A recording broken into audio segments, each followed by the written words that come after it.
What is up, you guys? So for today's video, I wanted to share with you my full coverage foundation routine. We're going to start things off with this Bodyography foundation primer. This has a silicone feel to it, and I use this a lot, mainly in my T-zone, to prepare my skin for the makeup.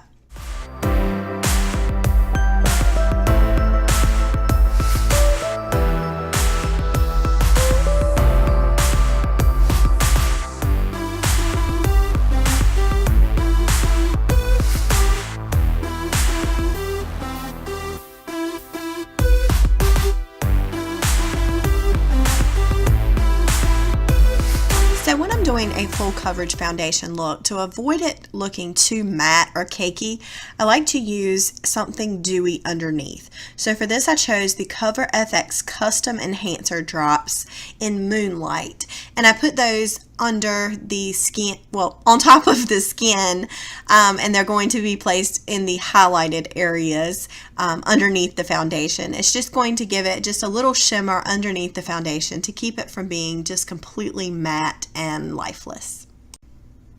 As you can see, I've used this product quite a bit, so I'm just about out of it. Then I'm just going to blend that in using my Real Techniques Beauty Sponge. Not really dabbing that into the skin, just kind of smearing it all over the skin, because this is an oily product, so I'm not really pushing it down into the pores. I'm just smoothing it along the surface of the skin.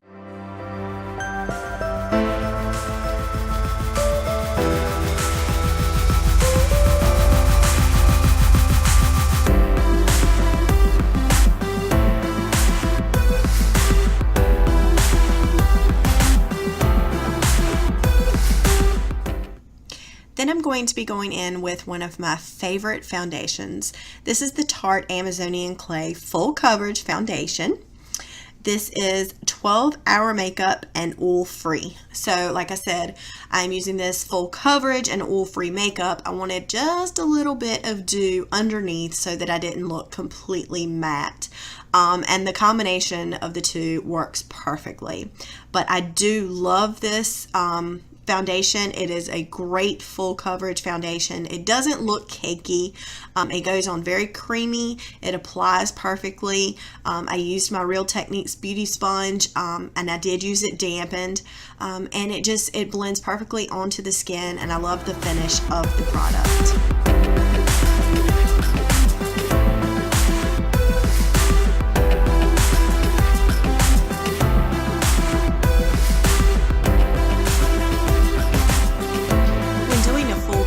Look like this though, I do make sure to pack the foundation into the pores with the beauty sponge, especially around the areas of the largest pores, around the nose, the corners of the nose, the tips of the nose, and areas on the cheeks. Those tend to have the largest pores for me, so I usually tend to really pounce the product with the beauty sponge into those areas.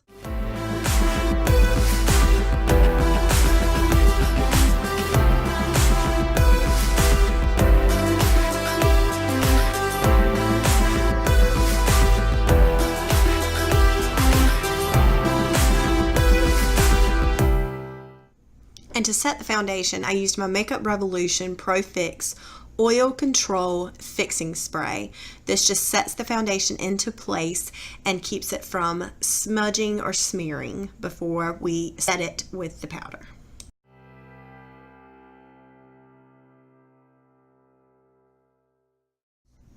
And my Ride or Die setting powder for right now is the Wetnwild Coloricon Bronzer in the shade Reserve Your Cabana. I have been using this stuff for well over a year, and I have not found anything that I like any better. It gives just enough coverage while also keeping it dewy. It's perfect for what I need it for, and the color couldn't be better for my skin type. So it goes perfectly with my foundation, and I use it as a setting powder. So as you can see, I'm just using the other side, the more flat side of my beauty sponge, and I'm just packing that powder into those large pores. And I'm sure many of you've noticed that I did not use a concealer in this foundation routine.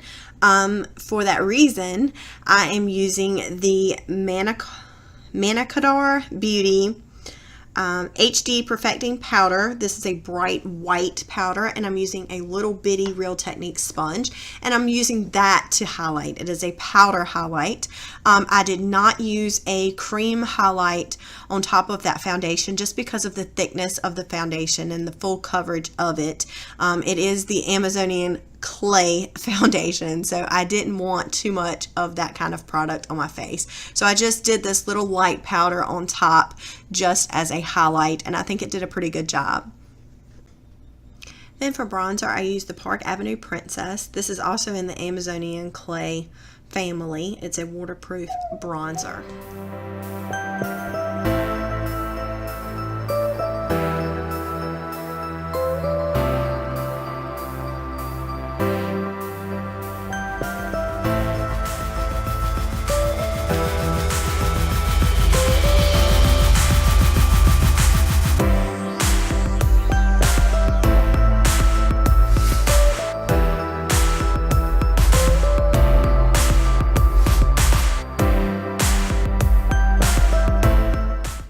Then I just wiped away the excess powder with this Morphe brush.